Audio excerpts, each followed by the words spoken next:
Hello, everyone. Good evening, good morning, depending on where you are in the world. Welcome to Schmoe. We are the European-based Schmoe after show, and South African. Don't worry, Ben. I haven't forgotten you. Represent Boca! three huge places in Europe. Me being England, Matt is from Croatia, Teresa's from Czech Republic, although she's not with us today, and Ben is the other part of Europe, which is South Africa, which for the purposes of this show, he is European. So it's been a really fun week. We were a colony for a while. Yeah. Thomas is with us as ever. Thanks so much for joining us, Thomas. Hi, Thomas. I believe Thomas is German, so we also have a German fan as well, which is awesome. So we are covering the whole Perfect week. Perfect week. Perfect week. Me and Matt are very happy because we've had amazing weeks, as I'm sure we'll get into when we talk about the week that was. And I think that should we just jump into it, guys? We'll go straight to the main event, so the pay-per-view. We're talking full spoilers of the title match, which was Mr. Ethan Irwin against current title holder Dangerous Dan Murrell. Now, before we get into the match, just have to say this was the first match we've seen from the Cantina. I love the venue. The atmosphere was awesome. So great to hear. It wasn't the first. We saw the pay-per-view in the Cantina. I said in the Cantina. Not live. Okay. We had Collision, but like it was the first time we're seeing the Cantina, and I really liked that venue. It was really cool looking. Obviously, we actually had fans watching it, which was so cool. Masks on, didn't matter. It was still a great event. And I'm so pleased they're back. And I can't wait because we're going to get quite a few matches from the Cantina in the next few weeks. But with that being said, me and Matt are very happy bunnies. Me first on this one. Do you want to say why, Matt? Yeah, we have a perfect week. And I'm very, very happy because the first match we are talking about is Ethan Irwin versus Dan Murrell. And Ethan won, as you can see in our predictions. I'm very happy because Curse is finally broken. I know Teresa will be sad that Curse is broken on this one, but Curse is finally broken. I can finally pick usual suspects without fearing they will lose.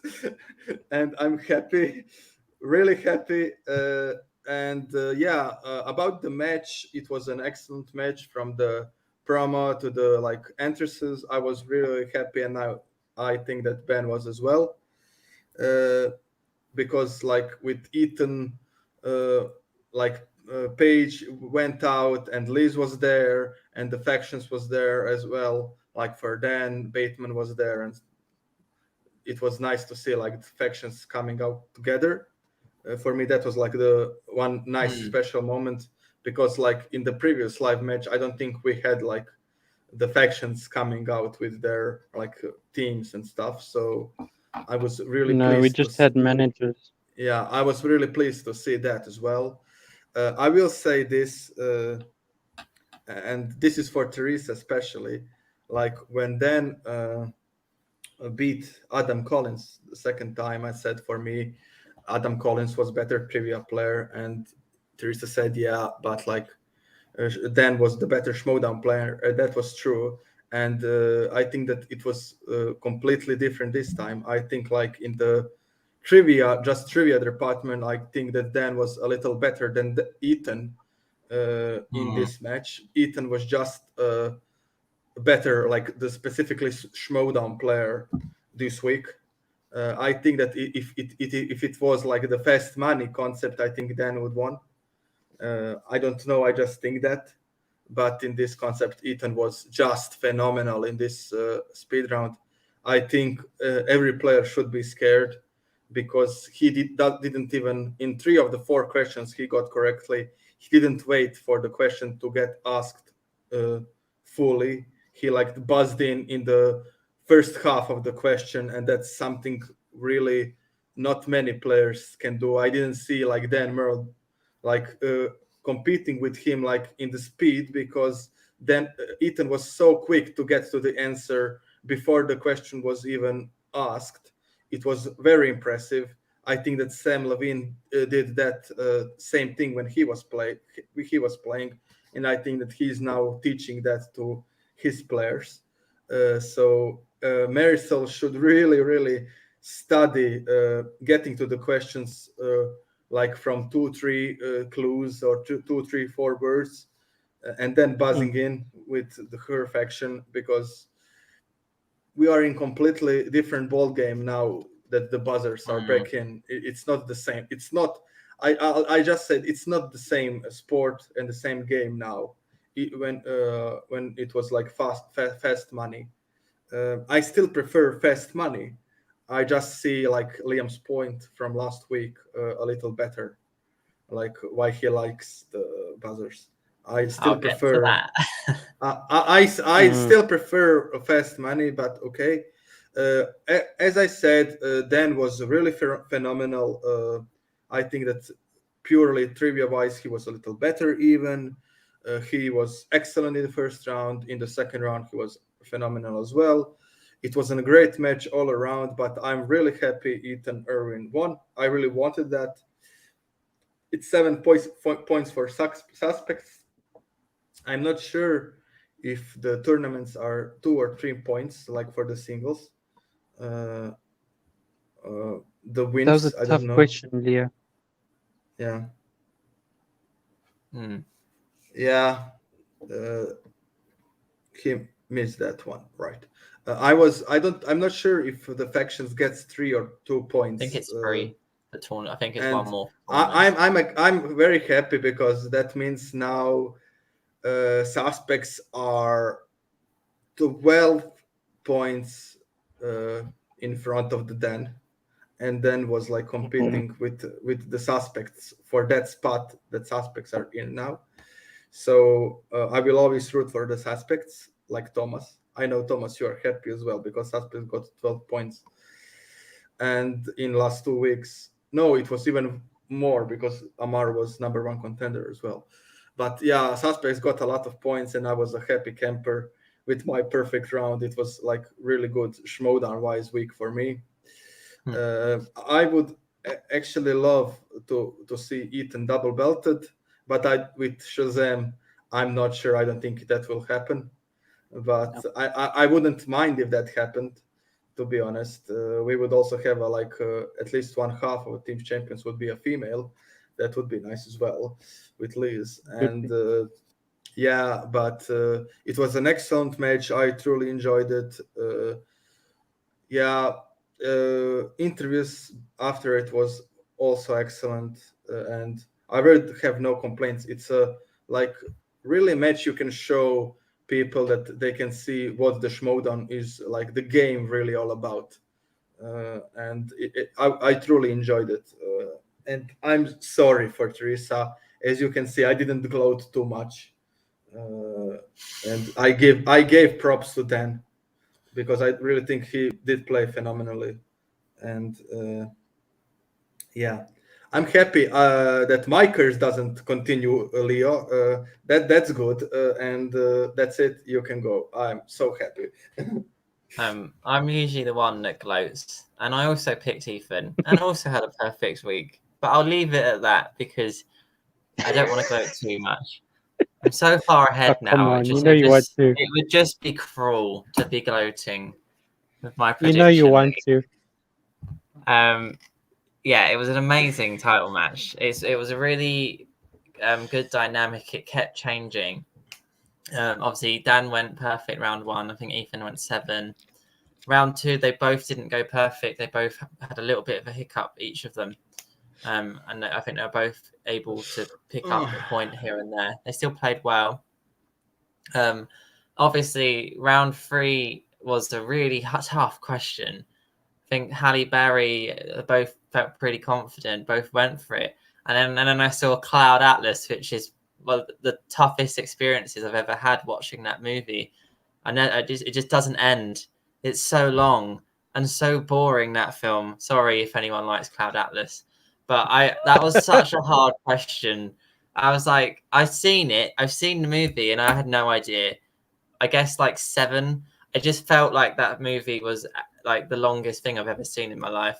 So I'm not surprised both of them got that one wrong. And then Thomas is obviously, joining you too. oh, nice one, Thomas. Thomas, if it was, I'm quite glad it's not in our actual league because he'd probably be winning and I wouldn't be ahead. But yeah, I was then obviously the match turned on the buzz around and Ethan was able to go in with a lead. Now I love the buzzers. I said this last week, and obviously with the Corruption Shazam match, that's the first time we've seen them this season. It enabled Corruption to get back into the match for that in that instance because they were out of it basically.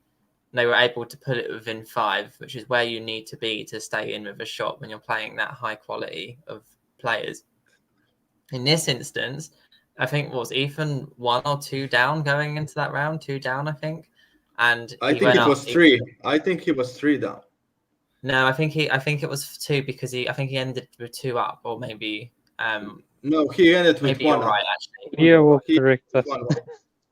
Either way, he went 1 up, didn't he, at the end? And I just absolutely love the buzzers. I'm so pleased they're back. It just makes it so much more exciting. And I know there's a debate to be had about, oh, well, it's more of a physical response, more so than actually knowing the trivia.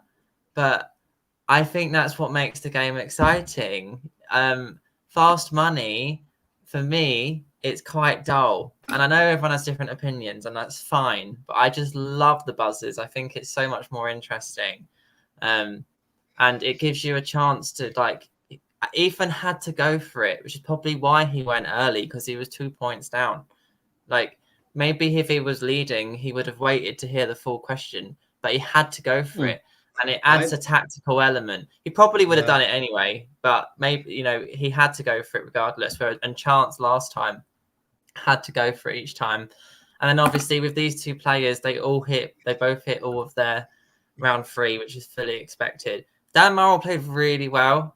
Really well. I wonder if not having the buzzers in a while was he probably just hadn't had to practice it, and maybe Ethan just had a bit more practice. But I said before we came on the show, as soon as I saw Wit was behind Dan, I was like, he's gonna lose. I'm sorry, Wit. I love you, but he's just a little bad luck curse, and he's an amazing manager, and I feel awful for him because I actually want him to manage full time if he doesn't want to compete anymore. Yeah, I really want him to manage full time as well. But he can't get a win. Every time he manages, they lose. As I saw Wit behind, I was like, he's not going to win this. I felt like the whole time, I was like, there's no way he can win this. Poor Wit, man. Poor Wit. Yeah, and just so I can give Teresa some cure, at least she will see Dan Murr play a little more because he will be in the tournament now. That's a scary thought. That is a real good outcome, actually, because we haven't seen for that dungeon. For dungeon, that's not bad. I think the dungeon and the Quirky Mercs are one of the scariest, 2 scariest factions in the singles tournament. I think everyone is really good, but when I see top 2 players from the dungeon and top 2 players from the Quirky Mercs, they got Ben Bateman in it as well. And Ben Bateman and Dan Murr top 2. And then Quirky Mercs have Bibbs, Brendan, and Horowitz. So and Perry playing Ben, isn't she? It's just that tournament is so stacked. I think, especially when it gets to round 2, they pretty much can be 50-50 from there. Let's see what Thomas has to say about the buzzers. Yeah. Okay. Yep, I agree. And I think it adds to the excitement personally. I think the fast money was a really good alternative in a digital age, which was something they had to figure out, and it worked. And as Teresa said last week, it was a lot better when the questions were more difficult, like we saw in that Star Wars Fast Money. That was a really good version of Fast Money. I will give them that. But when usually they've all just hit them, and it's like everyone gets 10. Like, what's the point? Guys, okay. Okay, no, it's something else. I wanted to like ask you something else because we are talking about, like Leo said, about the brackets and stuff like that. With when Christian said that like Marisol and now Ethan cannot play in the tournament. Yeah. I think the one of the bad things that could happen to corruption is like, I think that if both Chance and Collins get to the number one contender match, like if they both beat their respective opponents, I don't think they will be able like to be in the tournament, because I think that they will need to lock the brackets by then. I think it's just the title shot. So I think if I don't think both Chance and Adam won't be able to do it. I think it'll just be one if they get that far. Yeah, I don't know, because Christian said he needs to lock the brackets, and I'm scared because I get that like if some of those two lose against, who is it, JT and Snyder, if some of them lose, they will probably can't play, but I don't know if they will have time if both of them win, because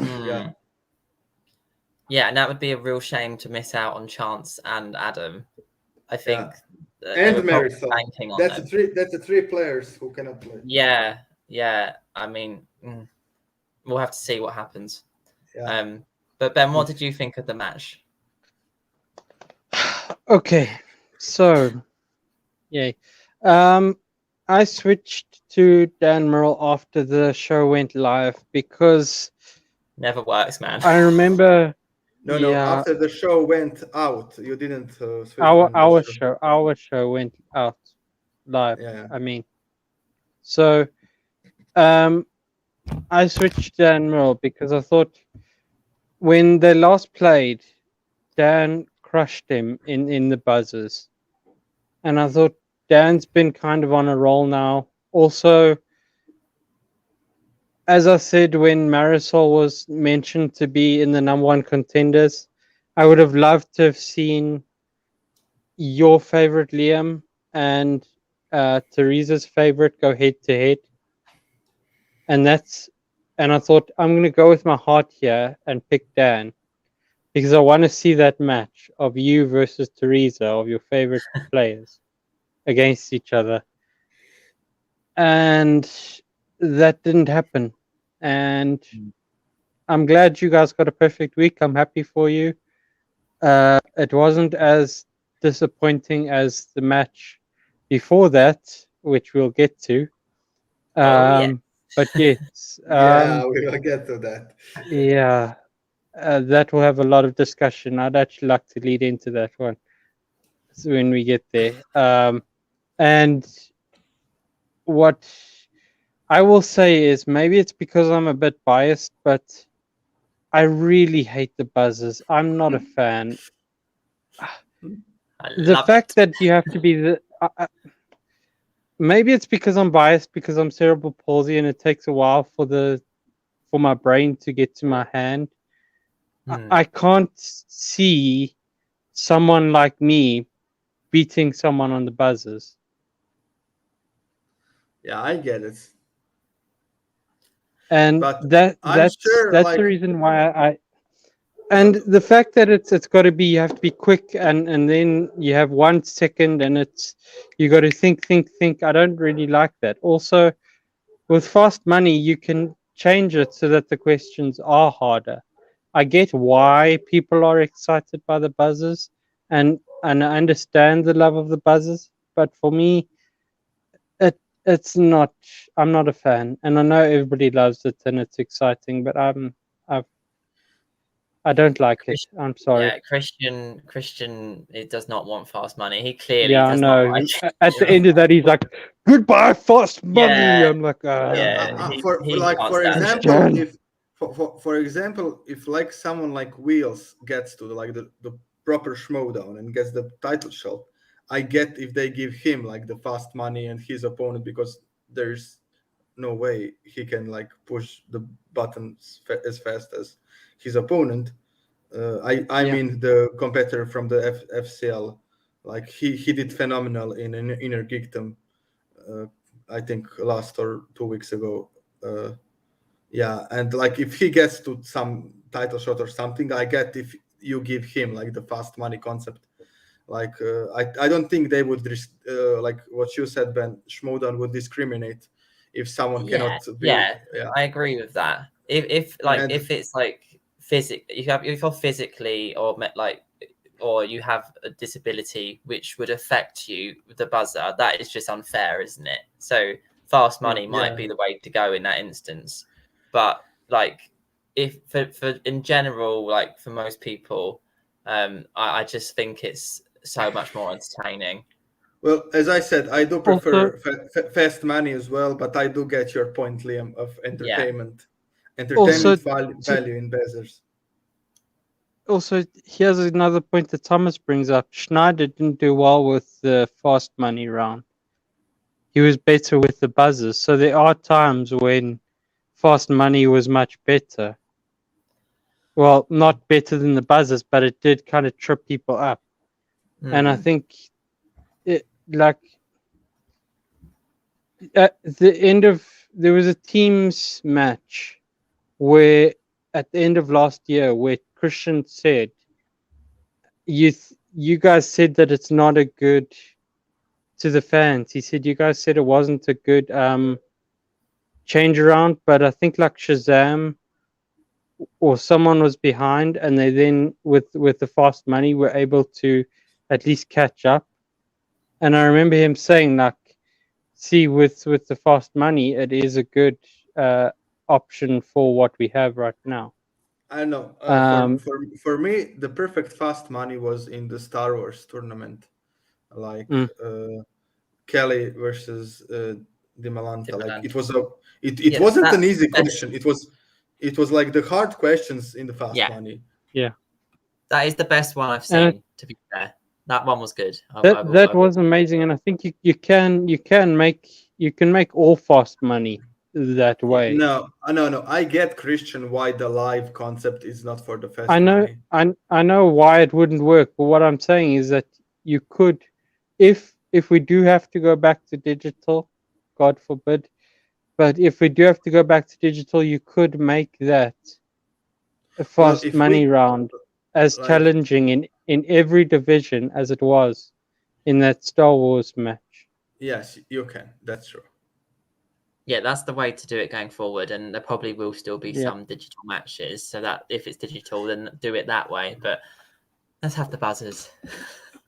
Yeah, I get why you guys love the buzzers. I understand, but I do prefer fast money. As I said, I get why, like for the live concept and in the studio concept, you have to have buzzers. I get the logistical side, and I get that it's more entertaining to watch because it is more entertaining. Like just think about that corruption match, like the corruption Shazam match. If that was fast money, chances are they probably have both gone perfect, and then corruption are out the match. It's game over basically, or even maybe they miss one.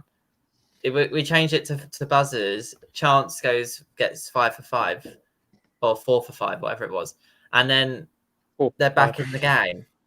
It just makes it more of a battle, I think, because it gives you that opportunity to catch up. And there's always the risk if you go too early and you get it wrong, you've blown it.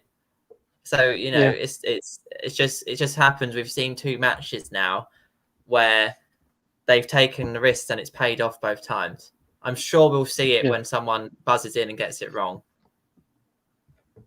Yeah, I think we'll see. I don't think we'll see that very often, but yeah, we'll see.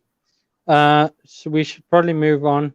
Otherwise, we'll be here for 2 hours again. Okay, so we'll go to the first match of the week, which was the Inner Geekdom tournament beginning. Our first match in that one, which was Robert Parker against Jesse Swift. I don't think this was much of a shocker in terms of result. We all predicted Parker. I think it would have taken a lot for anyone to pick Swift, especially after the performance we just saw. I will say it was a much improved performance from Swift. He played 25 times better than he played against Wittenben. that isn't it? Yeah, and it was competitive. I was concerned it would be a very quick KO. Just we know how good Parker is, but he kept it competitive. Parker though is probably the one to beat in this tournament. I'd say. For me, he's probably favourite. I think looking at the path, it could be a repeat of Parker Chance, potentially. And Chance, I know they played earlier this year, and Parker beat Chance, but Chance beat Parker in the tournament last year, and I wonder if we'll get that again at some point. I wouldn't say that Haas or Sol is out of this tournament, or Brandon Hanna. No, I just think Parker's probably favorite though. Yeah, Parker is, but I don't think Chance is no showing. Yeah. Yeah. So as Leo said, despite losing by TKO, it was Jesse's best match, and obviously, this is kind of what we were saying a few weeks ago with this league, and it's similar in Star Wars. You have the top tier, and you can really see the difference when players play those top tier players. Yeah, like your Parkers, your Maras, your Mikes. If you have to be near perfect to stay in the game. Yeah, and he played really well, but it wasn't enough. In Inner Geekdom, you have a lot of those players. You do have people like Sol, people like Hoss, who showed that they could do it. I don't think that Sol is beneath Amaro in the knowledge department, or Hoss. I think that both of them are can compete with Amaro, for example, on any given day, and with Parker. I just think Jesse, unfortunately, especially, is when I see that I don't know how the Ethan will do because it's his first time, but when I see the bracket, I clearly said to myself, okay, Jesse is probably the lowest seed here. Maybe Ethan was lower because he never played, but if you get me what I want to say, he's you said clearly beneath couple of players, unfortunately, I think. And yeah, that's the only division I think that Quirky Mercs needs a little help in. That's it. And about the match, I was really happy they finally got the proper Harry Potter 5-pointer. I was really a little frustrated because I really thought that in Harry Potter they usually give the easiest question. Then, for example, in Star Wars or some other franchise, they seemed like people know more, and this was a really tough 5-pointer. You really need I knew it because of the books. I forgot that was in the movie. That name of the store. I knew it because of the books, how the store was called, but I forget that was in the movie because the character says the name in the 1 second, and that's it. You really need to pay attention to that. It was a really hard one, and I was really happy. A match was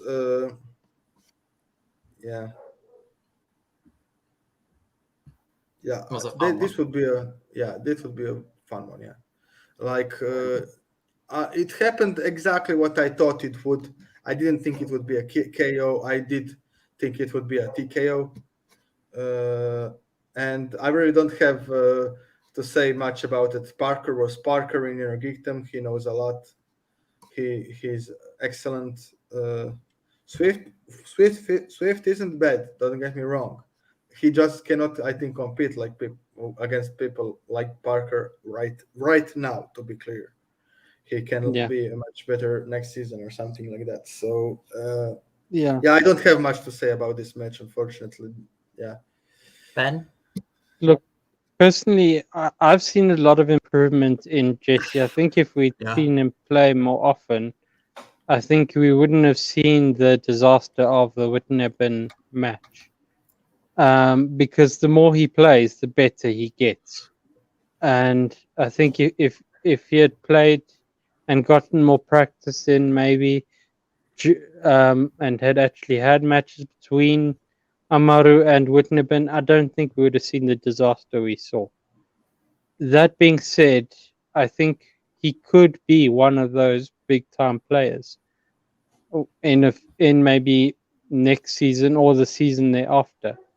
I don't think he was ready to take on a player like Robert Parker, but I think he could get there one day, and I'll be supporting him when he gets there, and hopefully he'll be a champion one of these days. Parker was a beast. I think he was perfect in this match. Correct me if I'm wrong. Which was good to see that the Chandru match didn't crush him and only gave him more spirit to actually get into the throw of things. I will say that I do love this. I did love this match, but there's not much more to say. I laughed when Matt said to me they asked a book question, and I went, "What?" I didn't think they did, and then he told me why, and I was like, "Oh, okay, I understand why you thought that." Yeah. But yeah, it was a blooming good question. I'll say that. Shall we? I don't think there's much more to say about this one. It was a good match, but I don't think it was one of the best matches of the week. This match, though, this had a lot. Yeah. This was a very good match, and so Bibbs v London. I really wanted to call this touchies, but when I came up with this, I was so happy with it that I didn't want to change. Very good.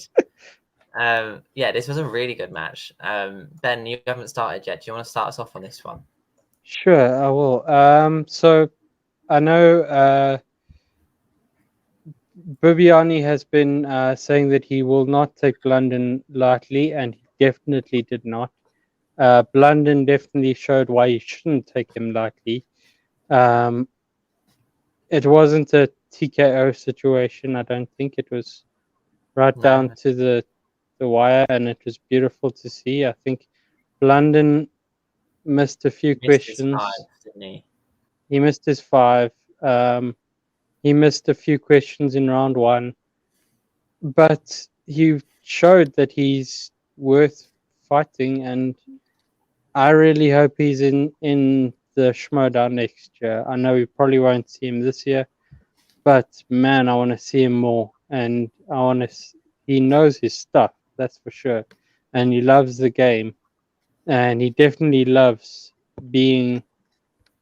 having Shannon as his manager, and who wouldn't? Because she has this amazing aura with her, where she can get people that you wouldn't think would do well, and they will crush at whatever they do. So it's amazing to see, and he did really, really well.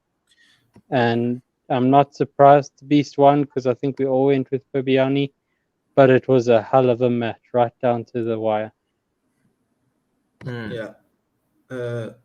For me, this is the match when Blunden shows, okay, you have to have me in the league next season. Like with his free-for-all performance and with this, I would really be sad if I didn't see him in the league. I don't know if he will get drafted, but I know that Christian said the individual players can be a part of the Schmoe as well next season, and I really think that in the corruption circle, if you are in corruption and you are an individual next season, you can still come to the study sessions and help people. I don't think the factions will break up, really, to be fair. And I just want to say this, I want to give him props, because we are from Europe, and some of our watchers or listeners are from Europe and from other countries, not America. It's really hard I think, to prepare with others and to play matches when you need to go to the American time. I thought about it after that match, if some of us were in Schmoe in the infections, like if they are like preparing in the 6 in the evening, it's like 2-3 in the morning for us, and stuff like that. So, and it's same for the Blunden. The time difference is really huge, and he needs to like wake up really early, and I think probably sometimes, or they find some middle ground, but it's like probably it's to be in the American time because most of the faction mates are American. So I really want to give props to him. Like it showed that he studied like the game and the questions and stuff. And I think it's really hard when you took into account where he lives. Like it would be hard for me, for example, to study in 2 or 3 in the morning, and I have a full day next morning. And yeah, I just want to especially give props to that. And about Bibs was Bibs. Yeah. I will say about that, Leo. I asked my my friend, because she's a Twilight nerd. I asked her when she thought it was. I paused the match and said, "So when did they get married?" And she quickly grabbed her book and she said, "It was a spring wedding." So I said, "Well, that means it must have been April." And then they went to she went to her book and she said, "Oh, it was August." I was like, "Okay, interesting." Well, if it was August, then it's not a spring wedding, right? Yeah. Yeah. Yeah, this was a really, really topsy-turvy match again. And those are I think apart from the Parker Swift match, every match this week has gone like from one player to the other, taking the advantage. I think Bibbs was nervous after round 1 because Blunden was leading. And I think Blunden could have maintained that lead if he wasn't given a very difficult YA category, of which only one of the 4 questions I thought was an easy one. The rest were very difficult. That Twilight question was very, very difficult. I mean, even very hardcore Twilight fans probably don't know the answer to that one. So, yeah, that's tough. And he took a risk there by going for it, and he was out by 1 month, and then Bibbs was able to steal, and that turned the match in Bibbs' favour. He did also miss his 5. Which I actually knew, and I was shocked at that one. I never know the 5. I knew both 5s on this week, which is kind of crazy. Just because 4 Weddings and a Funeral was my mum's favourite movie, and I was like, that kind of makes sense. Is it 4 Weddings and a Funeral? The question was like, what? She had the tagline like 5 invites or something. I can't remember. That was in Friday's match, right? Oh, was that the wrong one? I don't know. It's all blurred for me. Anyway, I'm just happy I got a 5-pointer right in the week. That was Jada's 5-pointer. Oh my god, I'm getting it all confused. I can't remember anymore. But anyway, I'm pleased that Bibbs won because I would like to see Bibbs have a run in a tournament. I think last year, obviously Liz took him out, which was a bit of an upset. But yeah, I completely agree with everything you said. Blunden has done really well. Really, really well. And I think if he could stay in the league, he would be an asset to the league. He's 0-2, but he's one of those players where he's a lot better than what his record shows. And Bibbs carries on. Hopefully, we'll see him in the Cantina for one of his next round match, or in a live event. Also, the thing is, I saw that they are not. I think they are not seeding players by the ranking. I think that they are seeding them who they want to see play. Yeah, I don't think, because if that's the case, like Ben Goddard should probably play Dan Merle or someone like that. But I don't think we will see that. I don't even know if Ben's in the tournament. I don't think we've been confirmed. No, but I think Ben and Paul Preston will be in the tournament. To be honest, I don't know if Ben has the confidence to play in the tournament, from what it sounded like. I don't know. I just don't think that. I think he should be confident, but yeah, we'll see. So I'm really excited to talk about this next. Yeah, this next match is the thing I was looking forward the most to this week. Dear, so dear, I've been. Curse We're is gonna have a broken. huge debate here, but we'll get to that. Okay, I think we should save the controversy for let's just talk about the match first. Yeah. Let's talk about the match. Okay, so Paige is a bloody star. Like she clearly is one of the most instrumental players in Usual Suspects. The fact she was there to walk out Ethan, sorry, go on, Matt. So I just want to say she's my favorite female competitor right now. Really. She is. The way she's going could be like down the route for a title. She is so like, don't know, she's just on it. She reminds me of Marisol last year. I'm pretty sure. I think Marisol like lost to Paul Oyama in maybe her second match in the tournament, and like that she had to bounce back from that, and then she went on a roll. Paige lost her first match against Peggy, and then since then she's just been looking absolute fire. She clearly is one of the, like she is the leader in a sense of the Usual Suspects. She's clearly the one helping Study, and it's helping her because she was so confident in this match. And skip to the end, that was a gettable but tough 5-pointer. Yeah. The fact that I will say, the fact it said which Game of Thrones actor does narrow it down. So I'm not. It's still an amazing get, but realistically, it could probably only be 3 people. I know it's a huge cast, but like, who do you associate with Game of Thrones? Peter Dinklage is probably number 1, right? Yeah, had it not been for the Pixels edition, I would have said Charles Dance. Oh, that was a different when question. they said Pixels, that was a round 1 question. So it was like which actors appeared in Infinity War, Pixels, and the other one. But her final round question was about the Croods 2, and the answer was Peter Dinklage. 2, it was who voiced, I think, the dad in the Croods 2. Yeah.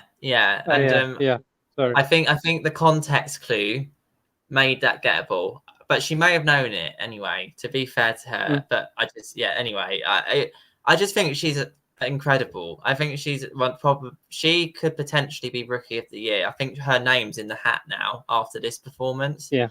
I don't know because you have so much perfect rookies. That's the problem. It's like you have King Khan who didn't lose a match. You have Horowitz who didn't. I'm just saying her name's in the hat. I don't. It's still long way to go, and we could have a Collins situation where a rookie goes and wins the whole singles tournament.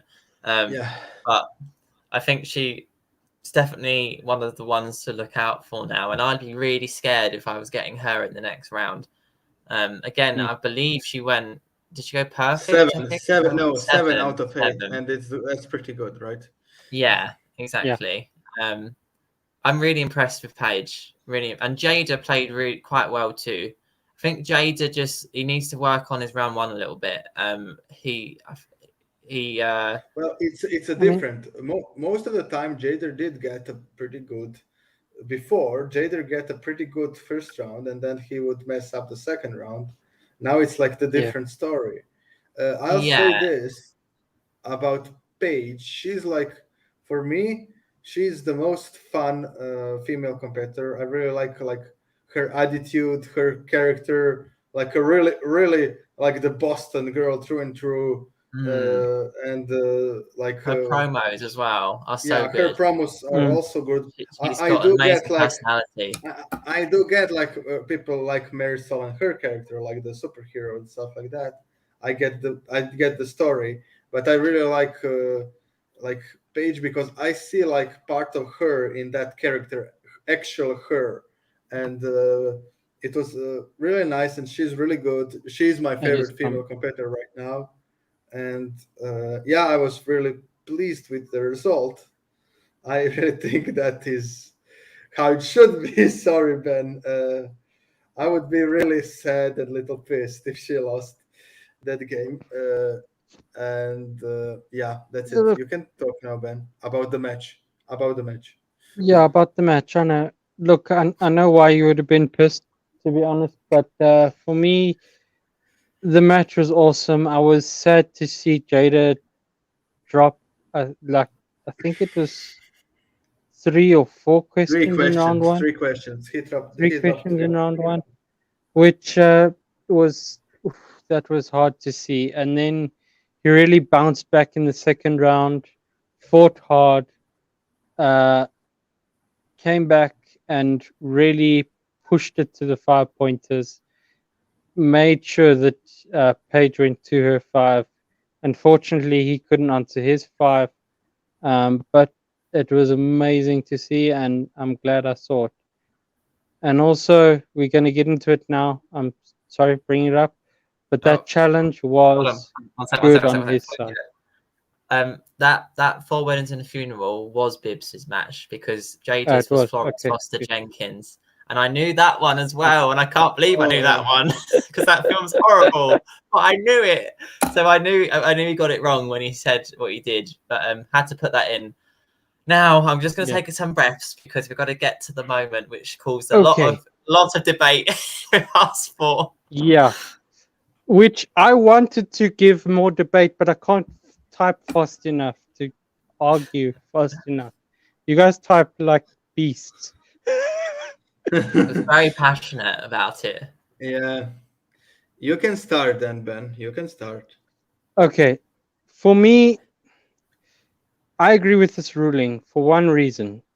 It says in the rule book, when you are mentioning the title of a movie, you have to mention the full title. The only time it doesn't account is when there's a the or an article. This hasn't come up yet this year since the rulebook has been implemented. I know you guys said it has, and there's inconsistencies, but to me, this particular type of ruling has not come up yet, where it's the title of a movie. The only time it came up was in Free for All, and because there are no challenges in Free for All, that does not count for the actual full season of the matches. That being said, I know you guys brought up things like you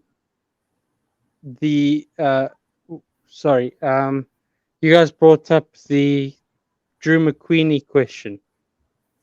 That does not have a bearing on this ruling. This ruling was, did she mention the full title? No, she did not. Once Jada challenged, she mentioned what the full title was. She knew it, but she realized that she was incorrect with that, and she corrected herself. Okay, so this has caused a lot of debate between us 4, particularly me and Teresa and Ben as well. Teresa and Ben are on the same camp, and me and Matt are on the other. Now, I've thought about this a lot, and this is my stance. If I was, and this is going to contradict everything I've said, so just bear with me on this. If I was judging it personally, I would award the challenge to Jada, because if it was my personal judgment, she did say the incorrect film. So I actually think it was a good challenge, and I think that if it was me doing it, I think he should win the challenge.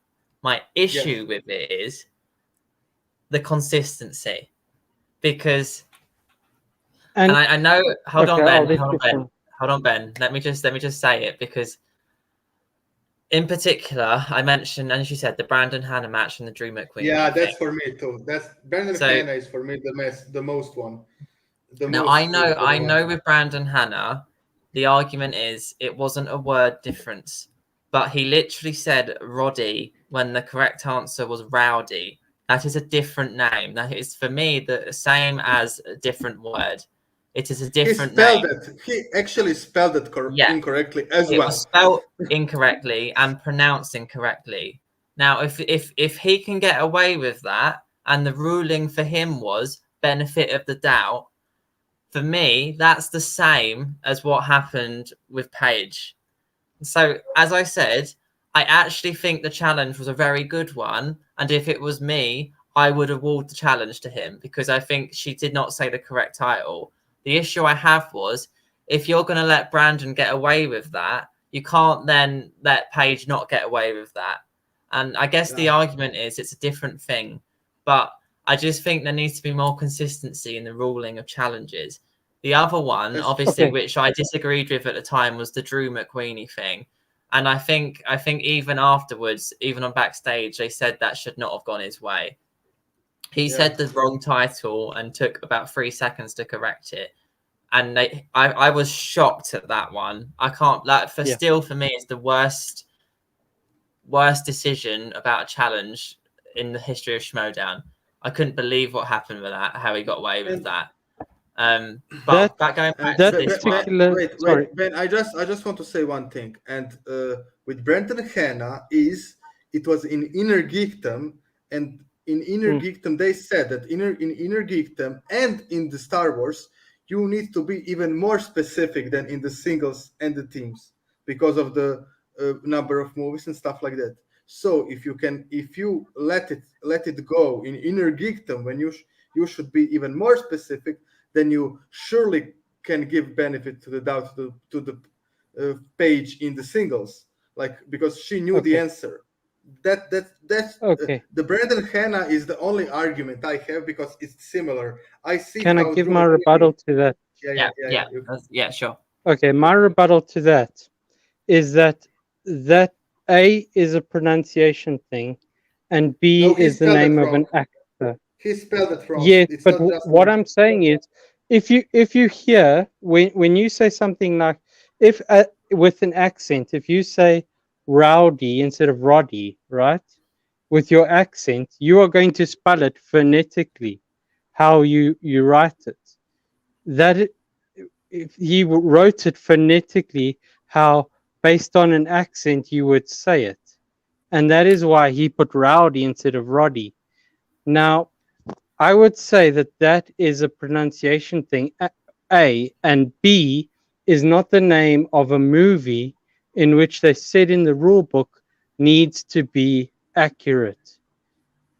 Then also, within a geekdom, that whole you need to be more specific, that is again for the movie titles, because the movie titles there are so many movies like the Suicide Squad versus Suicide Squad, where the and questions like because titles are specific. Screamshaw lost on Skywalker and Luke Skywalker, and that's not a movie. Also, that's a literal character name. Rachel Cushing won an in a geekdom belt on the title of a ship, and I think it was Nimka and Nimco, and that was correct decision that she won because it was wrong. Mike got it wrong. I know that was seasons ago, but if you're right. I just don't get and I know the rule book wasn't there then, but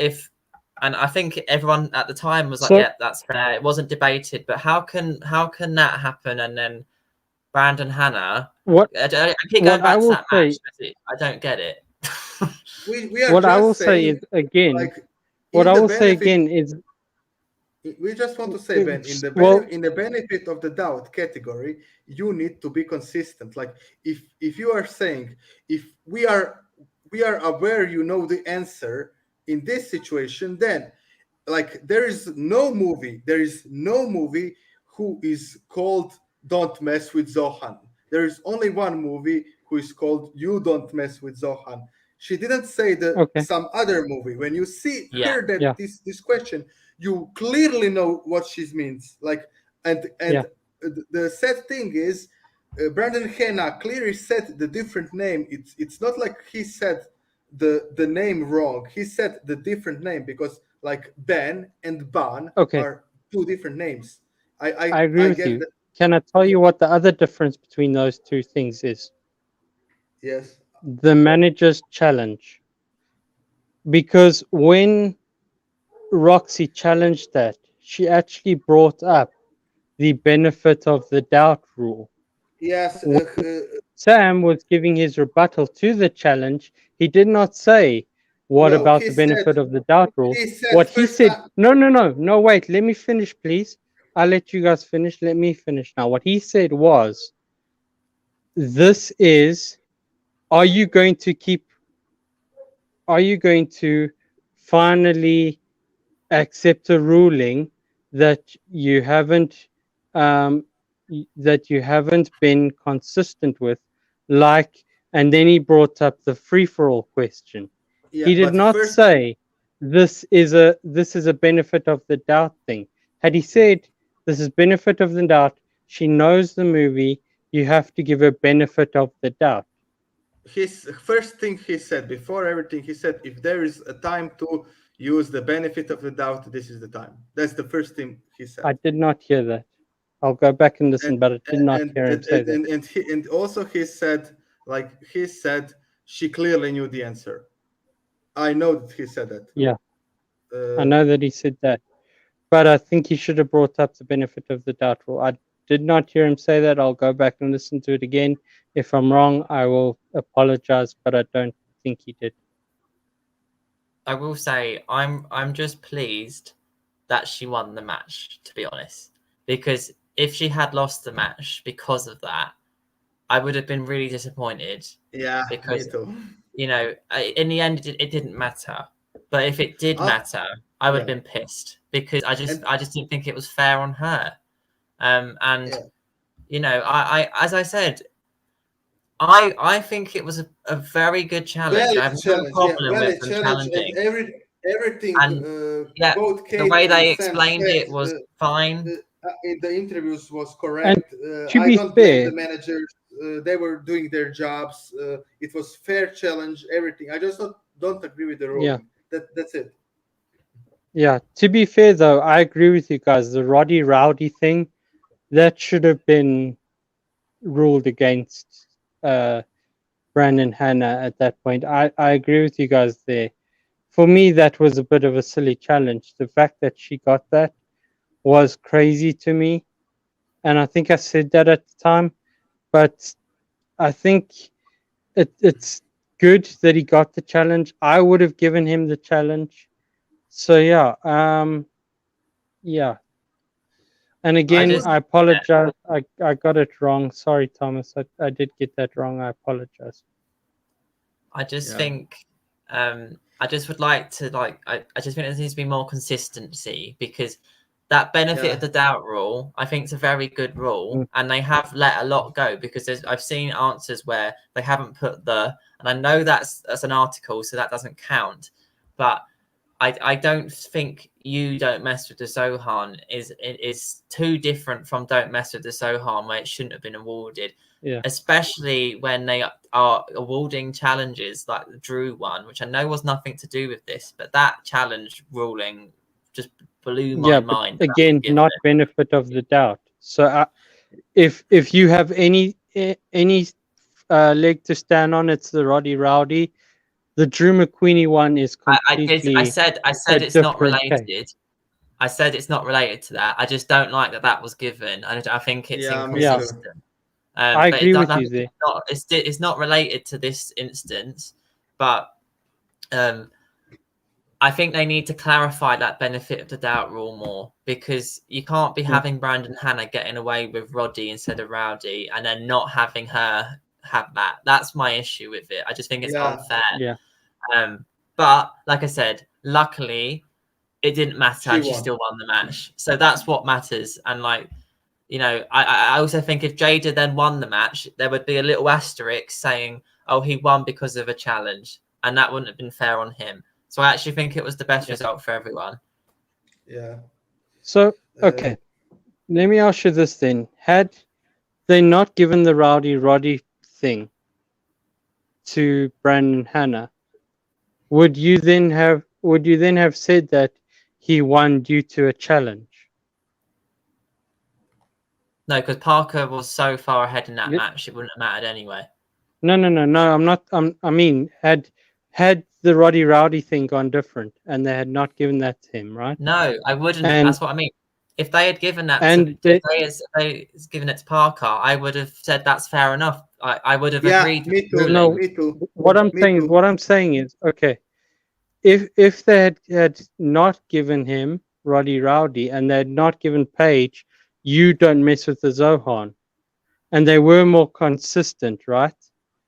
Do you think people would then say, and let's say Jada won instead with this match, do you think people would then say Jada won due to a challenge? Is it just because of the inconsistency? No. I don't. Because I think that it would have been consistently ruled throughout the season, so it would have been fair. Yeah, if it would be consistent. I just want and just so people know, I'm not like bashing the judges or anyone. I just want to say, like, we love like Schmoedown and we are passionate, and when we watch, I know, like when I talk with Liam privately, when we watch, for example, football, and we see like some ruling we do not agree with, we are mad as well, because like we also like consistency in every sport. Like I think everyone who likes like some competition likes consistency in the rulings. That's the only thing I have a problem. I just want like the rulings to be consistent. With, I'm the same as that. Yeah, and the challenges and the managers were right. They should like argue for their players. They like then should challenge that. I would challenge it as a manager, because you have opportunity and a good opportunity. Nothing against the managers, against the players. It should be challenged. And like Liam said, I would give the challenge to Jader as well if I didn't see like the rowdy situation happen before, because in my mind it was okay. If they did that, they should let her keep the answer as well, because in my eyes, like in every sport or competition, you need to be consistent, because it's not fair to players or to anyone if in one case you give someone something, any other you don't. Like that's the only thing I'll put that. I feel the exact same way, and it's, as you said, it's because we're so passionate about it. That's why it matters to us, and we are fans. We've been fans for years of this show, and we care about the players. And I think that's what was why I got so riled up, because I thought she was going to lose the match because of it, and I just didn't think that was fair given what happened before. But she didn't, so it's okay. We can move on. And we should probably move on. So I guess, do you want to do promos, Ben? I think we are doing the brackets next. Yeah. Okay. If you can bring up the brackets. So the only one I could find was someone has filled it in, but that's fine. We don't have to. Okay, that's okay.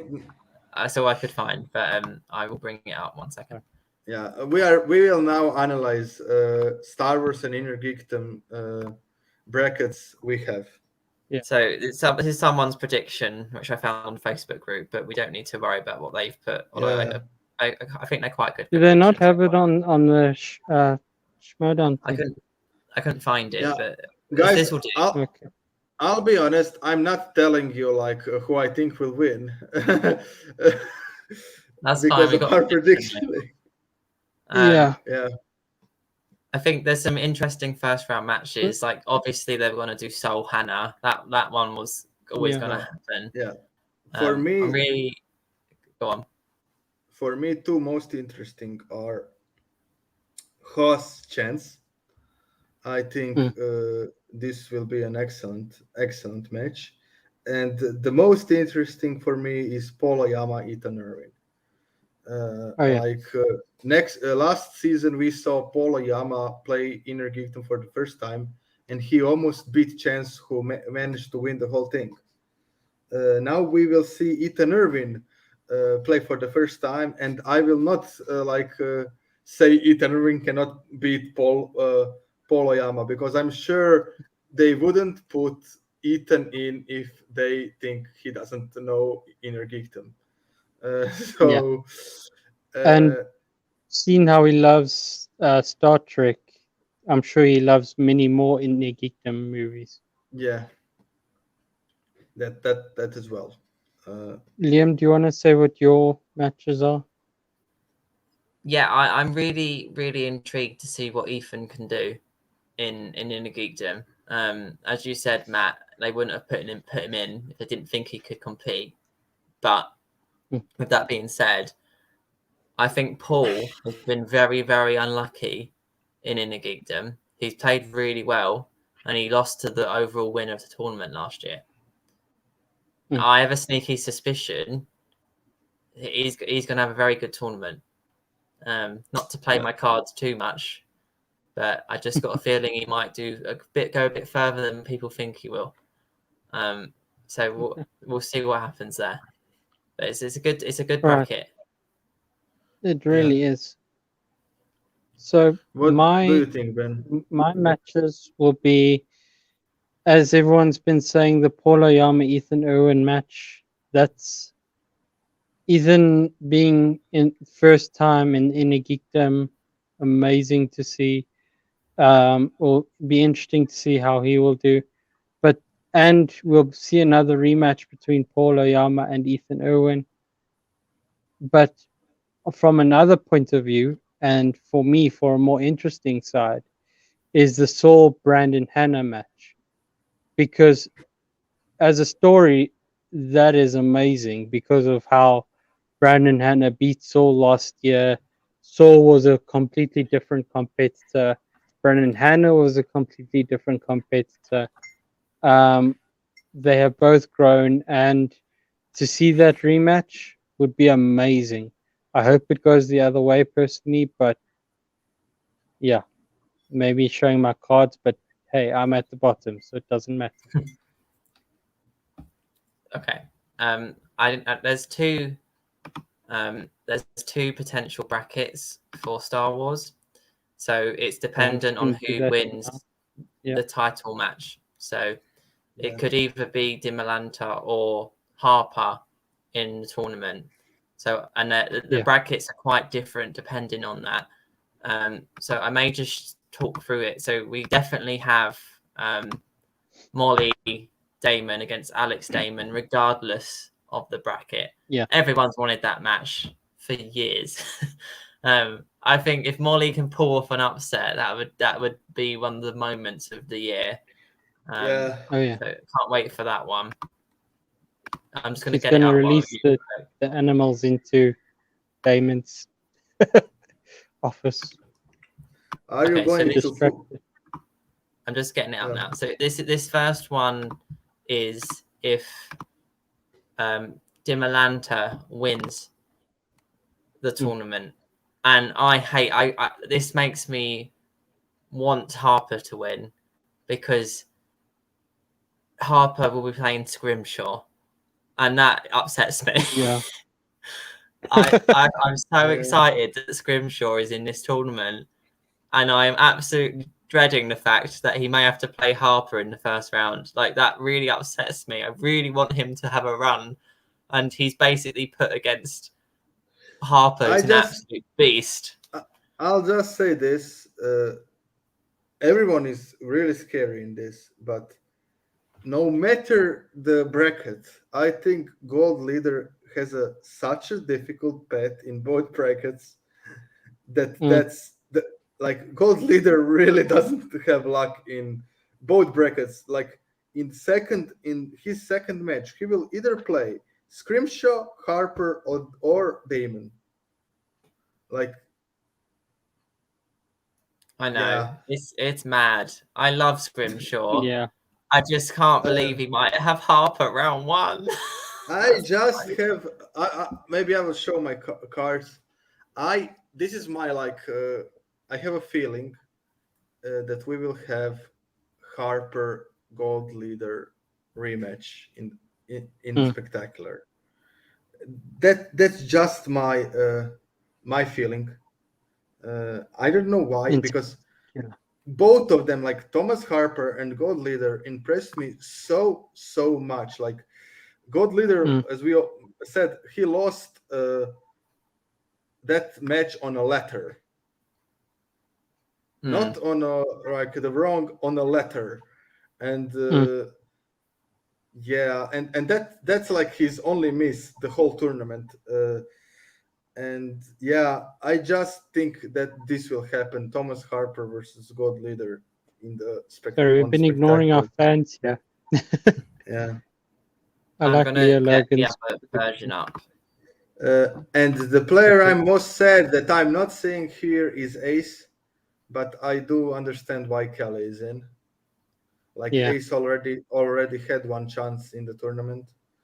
It is fair, like to give Kelly the other shot. And no Marie either.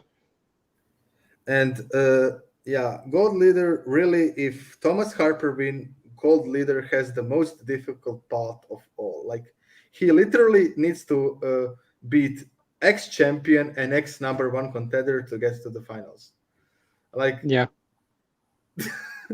I actually prefer this bracket, to be honest.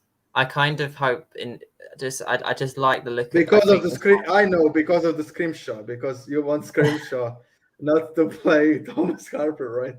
Well, it's not just that, but I think that could potentially lead to. I mean, you've got Kelly and Gold Leader in round one as well. I just also I don't see I don't see how they did the brackets here, like the seeding, because like I don't know, like God Leader was he was the winner, the finalist of the tournament, and I get Laura Kelly was number one contender and then right.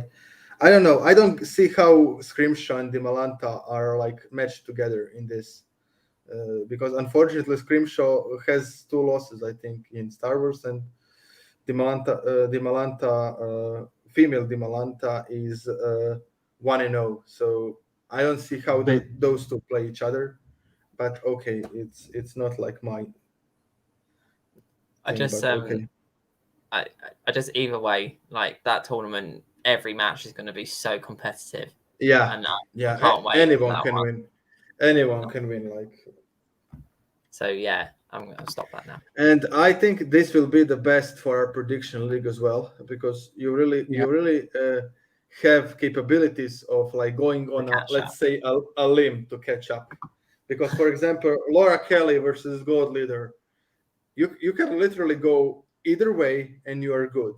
Like or I don't know, Scrimshaw, Harper, you can choose any of those 2 players and you are good. It's mad. It's just so stacked, that league. I think 7 out of 8 in that tournament could win it. We all know who, like the unfortunate, maybe. Yeah. So let's move on to promo of the week, which is Ben's segment. This is Ben introducing this one to Schmoe. I'll go first. Okay, please do. So obviously Ethan Dan was awesome. Yeah. I'm actually going to pick Bibiani and Blunden. Blunden's not been in the league very long, but I really like the short but interesting history they have, and them comparing each other's free-for-all takeouts this year. Both them wearing the free-for-all shirts because they both had a knockout of 4 competitors, and obviously Blunden was able to take out Bibbs in the free-for-all this year, which was not been done in 2 years because Bibbs had stayed to the end. I just thought, even though he's not been in the league long, there was a lot of history, and Coy and Shannon are just great at promos. Shannon in particular. I just thought it was a really good one. So I'll pick that one and let someone else take. Yeah, for me, Dan and Ethan as well. I will, but if I'm looking at the regular week, because I do think that like when you have pay-per-views, Nerd Croning is putting something special in that promos, like a little more, like just. But in the regular week, it was Paige Jader for me. Both Sam and Kate have history. It was like for the 3 points, and they were like neck to neck. Points wise, Jader and Paige are both great at promos. Like they know how to do it. It was really fun. It was very enjoyable, and that's it. But Ethan then takes the cake for me.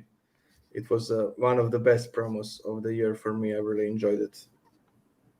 So I will say I was surprised that you guys went not for Ethan and Dan. I know Matt technically now just did.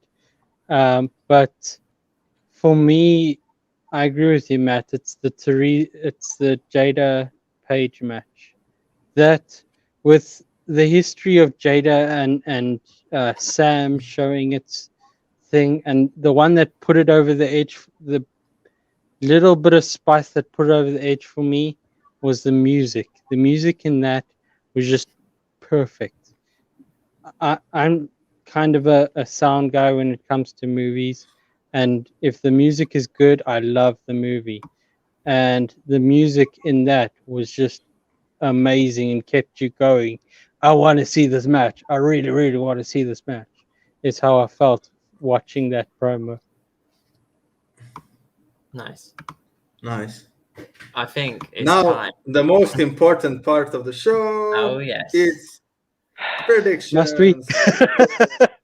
Can we you, just, Ben, just gonna, see? Yeah. That one. I just need to see it one more put time. It on the screen. Put it on the screen. I can't. Another It's only you guys it's only 1 point difference now. Good. It's so beautiful. It's just so beautiful. And Ben, I just want to say to you, I know that you are behind, but if you remember, a couple of weeks ago, I was like 5 or 4 points behind Teresa, and I catch up to only 1 now. So it is possible to that's catch. That's not 10 points. Okay. We still have there's a 32 singles tournament, and tournament, and the whole spectacular and matches between, and the turn in the teams tournament and everything between. The thing is, for most of these matches, I see us going similar. So, I don't think so. In the tournaments after the first round in the tournaments, I think that some of us will start to take risks just to catch up.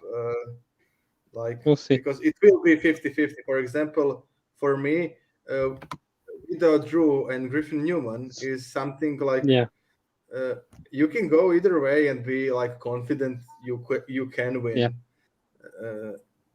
I just gave the example of the a really good match. Yeah. Okay. You are starting first week. Yeah. So the first match we have is in a Geekdom. I've got Teresa's picks, by the way. Yeah, okay. You are telling Teresa's pick second. It's really important for me this week. So, Paul Oyama against Ethan Irwin. Wait, can you just read the every match that happened? So Paul Oyama, Ethan Irwin in the Geekdom, Griffin Newman, Video Drew in singles, and Ben Bateman, Perry Nemiroff in singles. Okay, and that's it. We don't have any pay-per-views, right? I think that's it. Is that right, Ben? Okay. Yeah. Okay.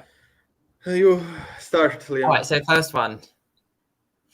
This is tough. Because a lot of me wants to go Ethan, but I did kind of play my cards earlier, and I have to go Paul because I have Paul to win the whole tournament. So. Oh wow! Really? Yeah. Okay. I have Parker, but I have a feeling Paul might be what Chance did last year. So I have to pick Paul. But I really am looking forward to seeing what Ethan can do. Ethan beat Paul in singles earlier this year, and I think Paul wants some revenge for that. So let's see what he can do. What is Teresa picking then? Okay. Teresa picked Oyama. I think it's probably a similar reason to Liam's, except for the winning the bracket part. But winning the tournament part. Yeah, I'll also pick Oyama. I'll be honest. Okay. I would love Ethan to win. So, but I just cannot go with Ethan in his first match. I didn't see him play. I'm not confident enough to pick him. Not when I finally got 1 point like between me and Teresa, and yeah. Okay, so for me, this is a match where whoever wins, I'll be happy. And Oyama with swag, I would love to go with them, but considering you all went with Oyama and I was kind of umming and ahhing on this one, I'm gonna go with Ethan Owen. That's fair. I think that's a smart pick. That's a risk worth taking. Yeah. Yeah, I agree, and I think one of the things that pushed me over the edge is, as I said, his knowledge of Star Trek is amazing. So I can only imagine, and he's a movie reviewer. Yeah, so I do think it will come down to the second round. Yeah. In this match, depending on what the players get. Yeah, agreed. So let's move on to the next one. Okay, interesting one. Singles tournament round 1. I think I'll be alone in this one Video too. Drew. Yeah, okay. Who are you picking, Liam? See, I feel like I'm playing it a little safe this week, but I care too much about my lead, so I don't think it's impossible that it doesn't go my way, but I am picking Griffin Newman. Again, Griffin Newman is one of the ones in the running for rookie at the moment. And I think, as Leo just said, if the winner of this plays Horowitz in round 2, and I think they really wanted that Griffin Newman Horowitz match, so I don't know if they're kind of, I don't know. I just think that's going to happen. But Video Drew is, if she on her day can win, I just think she's not as consistent.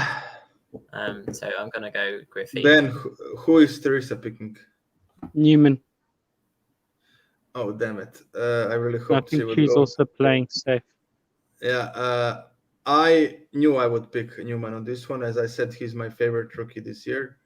I really want to see him and Horowitz. It's like similar reasons why Ben wanted Dan Merle to beat Ethan Irvin, to see Marisol versus Dan.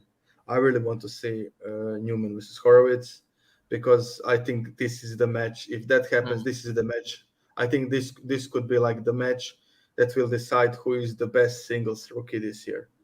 I really think this could happen, because both Griffin Newman and Horowitz didn't get like the easy opponents in their matches. Like Griffin Newman needed to beat Hoik in his first match. That's a feat on itself. Yeah. Like and stuff like that. So I will go Griffin Newms. I really hoped Teresa would go with the dungeon, because I know she liked the dungeon. But yeah,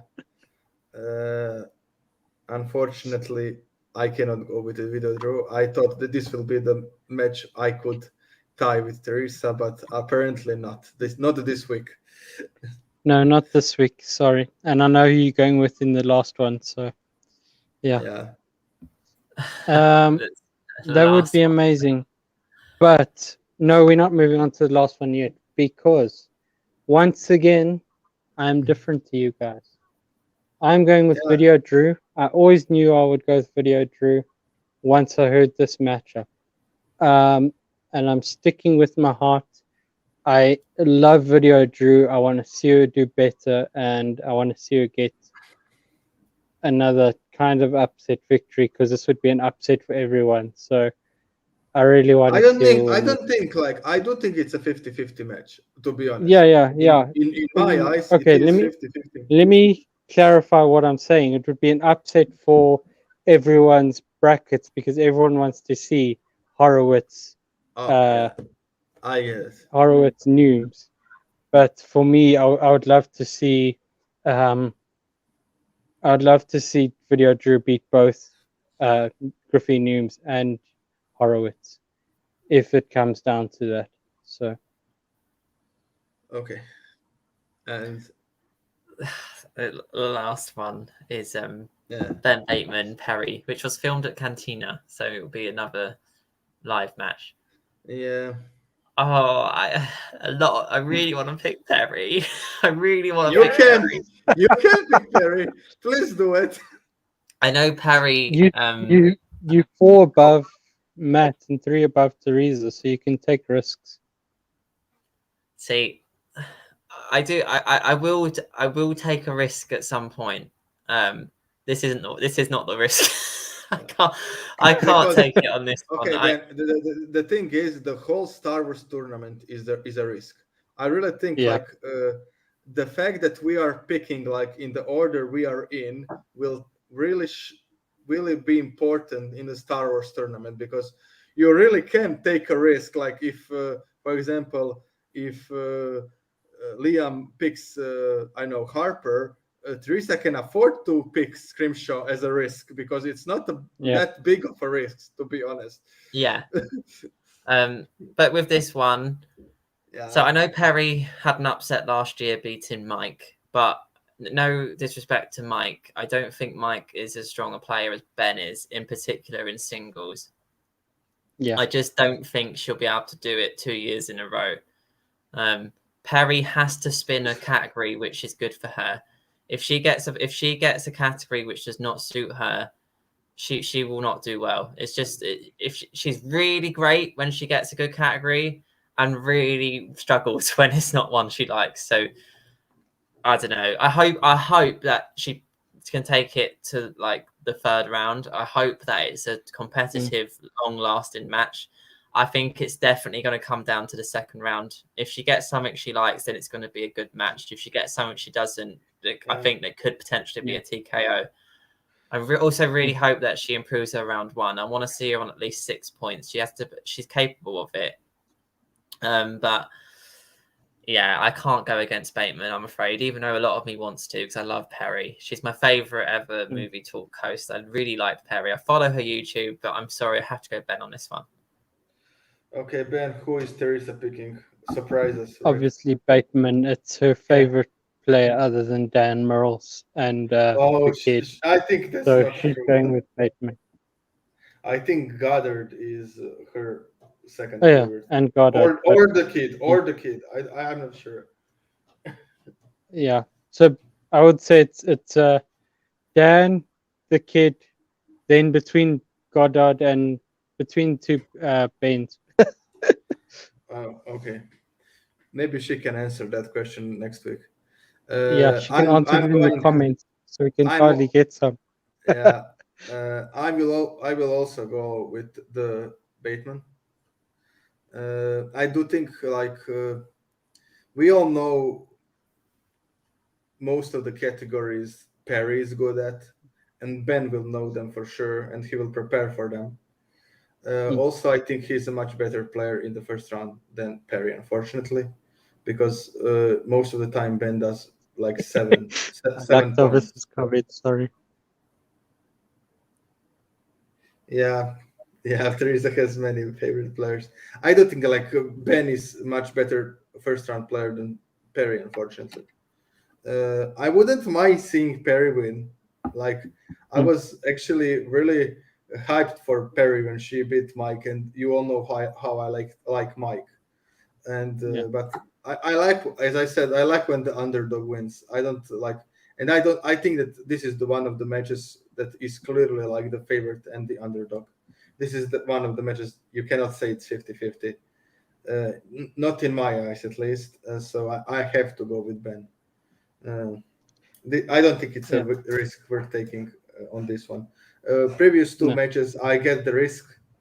Ben took both of them, and I get the risk. But on this one, I wouldn't take it. Yeah, I agree with you, and that's why I'm going with Bateman as well. And I disagree with you a little bit, Liam. I think it's going to come down to that first round rather than the second. I think Perry has, as Liam said, been very inconsistent with that first round. And if she gets questioned she doesn't know or is not confident enough to push through it, it will be a first round match, unfortunately, for me. But having you guys mentioned the second round a lot this time, and that reminds me, do you remember Bibbs in that London match when he got movie release dates? I think he's the only person this year who said, we're spinning right away. I like that. There was no, okay, well, we like this, and he's like, no, spin away. I love that. That was beautiful. I do think he could manage it, but I'm sure. He just didn't want to take the risk, right? Yeah, and I just loved seeing that because on backstage they were saying how they hated every manager, saying, "Well, we love this, but we can do better." Blah blah blah. And he just said, "No, spin again." Yeah, it was nice. It was so Guys, awesome. But yeah, I have a question. Do you know how the standings are right now in the Schmoe? Can someone? I think the Mercs are still ahead, but I'll check. Let me just. They should be because Dungeon didn't win a match this past week. So. Oh no! Sorry, Parker won. Sorry, Parker won. Yeah, and got keep talking and make some stuff, but I'll just double check. Okay, I'll just say I cannot wait when I saw now the Star. Okay, when I saw now the Star Wars bracket, I was so excited because I just thought about our predictions, and this is the best for our predictions. I know I said this a couple of times, but yeah. Okay, it's tight now. Like it's tight for everyone. Everyone can do exchange can be first. Usual suspects are right there. Okay, I don't can do well. Wait. Which match Dan won last week? Dan didn't won, right? Nothing. No. Okay. I think they didn't put. I don't think they put Ethan's win and win of Page. No, they haven't. They haven't yet. No. So usual suspects now actually have 45 points and are third. Yeah. Yeah. Looking at that, I think any team that then upwards can still win. Depending on the tournaments, I think Swag and the Stars, it's going to be very difficult for them. But I think that everyone's still in it. To be honest, if you get a tournament run, you got a chance. Yeah, because I knew that the Dan and Suspects were tied before Sol and Amaru. Then Amaru won. That was the 5 points, and and then it's 10 more for the Page and Ethan. It's 45 now for the Suspects. Yeah. And wow. Yeah, I'm glad it's actually hotting up a bit because it looked like it might just go away with the dungeon, which happened last year with Finstock. So it's good that it's I tell you what, I still think Corruption can do it. I'm not ruling them out. I think they can. Corruption can do it. Finstock Exchange could do it also, right? If Khan, Griffin Newman, and I know who else will, maybe JT and Barbarian can do it, because Barbarian lost his match really tightly. It was really tight. Really tight. So yeah, Finstock Exchange could do it as well. I think it's much more interesting season than last season, for example. I know we might not see it, but I hope we see Khan in the tournament as well. He's my Khan is confirmed. Khan is confirmed. Yeah. Who's he facing? We don't know Khan, and I think that Khan, Lieberman, and Barbarian. And Griffin. It's those four. So confirmed. It's those four are confirmed, right? Yeah. Awesome. So JT is not in the tournament. Probably they probably didn't want to give him the tournament round because he has a chance. And that's fair. I'm not sure if I would put Lieberman. I think you could put some, I would wait for JT, for example, much rather, but I get it why they didn't want to wait. So I guess that's a it. serious, strange stat. That's amazing to see completely, considering they aren't. They're mostly rookies. And that's it, guys. Yeah, so that wraps up things for this week. Thanks for coming along with us, particularly Leo and Thomas. We really appreciate you commenting in the chat box and joining in with our conversation. All going well. We'll have Teresa back next week, and she can debate me for as long as she wants regarding the challenge. As always, all the stuff's in the description. Our links and things. We'll be back 8:00 UK time next week to discuss the week that was in Schmoe. And if we get the brackets for teams and singles, we'll look into them as well. So thank you so much for coming along. Go on, Ben.